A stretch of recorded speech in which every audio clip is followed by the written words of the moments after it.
Hi up guys, in this video I'm gonna show you how to delete lenses on Snapchat.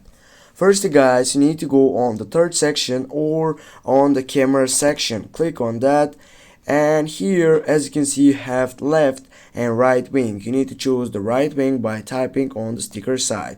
Here are all the lenses that are supposed to be in your settings story. Now you need to choose the lens that it's not good for you, that is not interesting for you, and you wanna just delete it. For example, this one. Now what you need to do, simply, as you can see on my left upper side beside my profile photo, I have an info section. Click on that section, and as you can see I have an option, the second one, that says remove lens. Click on that, go remove. And now guys, as you can see, we have deleted or removed this lens on Snapchat. Thanks for watching. Don't forget to hit that like and share the video. See you soon.